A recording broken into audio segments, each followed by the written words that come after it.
देखो इसमें दिया है कि 18 मीटर ऊंचे एक ऊर्ध्वाधर खंबे के ऊपरी सिरे से एक तार का एक सिरा जुड़ा हुआ है। कोई 18 मीटर ऊंचा कोई ऊर्ध्वाधर खंबा है। ऊर्ध्वाधर का मतलब इस प्रकार से है। ये चीज भी मैंने आपको बोली थी। इसको बोला जाता ऊर्ध्वाधर और इसको बोला जाता है हॉरिजॉन्टल या इसको बोला जाता है क्षैतिज। ये वर्टिकल होता है, ये हॉरिजॉन्टल होता है। तो ऊर्ध्वाधर मतलब इस प्रकार से सीधा खड़ा हुआ, ठीक है।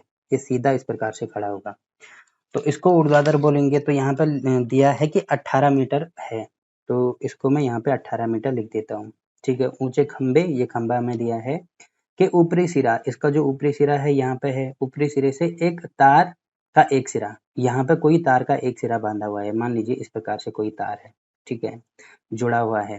तथा तार का दूसरा सिरा, तार का जो दूसरा सिरा है मतलब ये वाला जो सिरा है वो खूंटे से जुड़ा हुआ है। अब खूंटा तो जमीन पर ही बांधेंगे, तो देखो इसका भी बेस जमीन होगी। और अगर मैं ये वाली जमीन को पूरा आगे कर देता हूँ तो जो इसका दूसरा सिरा होगा वो खूंटे से बना हुआ, मतलब यहाँ पे कहीं जमीन पे होगा, कहीं पे भी हो सकता है, ठीक है। अब इसमें दिया है खंबे के आधार से खूंटे को कितनी दूरी पर गाड़ा जाए। खंबे के आधार से खूंटा मतलब इनमें से कितनी दूरी पर इनको गाड़ा जाए कि तार तना रहे। तार तना रहे मतलब तार तो इस प्रकार से होगा। अब तनने का मतलब ये है कि तार बिल्कुल इस प्रकार से सीधा होना चाहिए, ठीक है।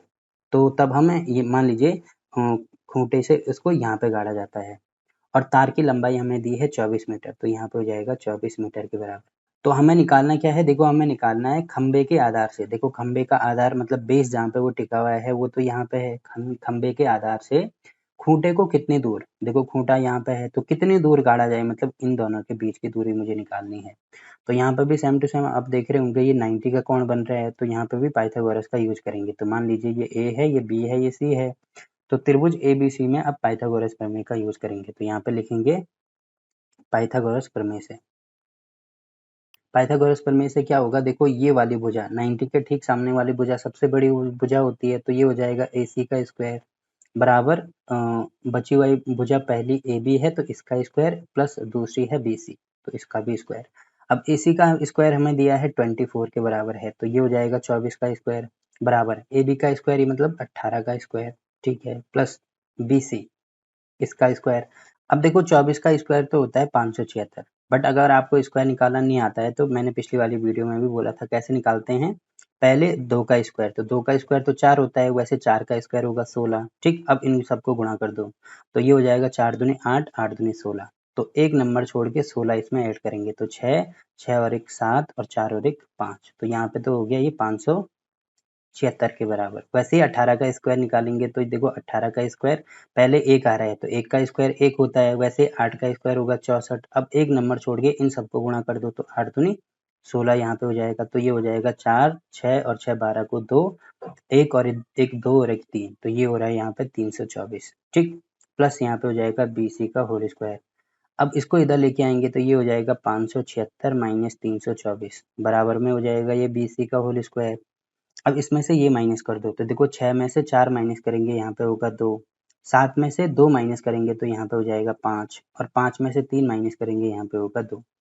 तो BC का जो स्क्वायर है वो 252 के बराबर आ रहा है। अब क्योंकि ये भी लंबाई है तो इसमें नेगेटिव तो लेंगे नहीं हम, तो स्क्वायर को यहाँ से हटाएंगे तो BC बराबर हो जाएगा अंडर रूट में 252। अब देखो 252 को मैं क्या लिख सकता हूँ, जैसे 252 के फैक्टर करना शुरू कर दो तो 2 से भाग जाएगा तो यहाँ पे हो जाएगा 1, यहाँ पे हो जाएगा 2 और यहाँ पे हो जाएगा 6, फिर 2 से चले जाएगा तो यहाँ पे हो जाएगा 6 दूनी 12, यहाँ पे हो जाएगा 3। तो देखो 63 में अब किसका भाग जाएगा, 3 का भाग जाएगा, तो यहाँ पे होगा 3 दूनी 6, 1, फिर दोबारा 3 का भाग जाएगा तो यहाँ पे हो जाएगा 7 21। अब 7 में 7 का ही भाग जाएगा। तो आप देख रहे होंगे रूट में दो दो के पेयर लेते हैं, मतलब 2 नंबर के बदले एक ही नंबर लेते हैं, वैसे ही 2 नंबर के बदले एक ही नंबर लेंगे और बाकी बचा ये 7। तो इसका मतलब इसको 2 गुणा 3, ये दोनों तो रूट से बाहर आ जाएंगे। अब क्योंकि ये एक ही है तो ये रूट से बाहर नहीं आ पाएगा, तो यहाँ पे हो जाएगा √7। अब इसको मैं लिख सकता हूँ 6√7। तो ये किस में दिया है, ये भी हमें मीटर में दिया है, तो 6√7 मीटर हमारा आंसर हो जाएगा।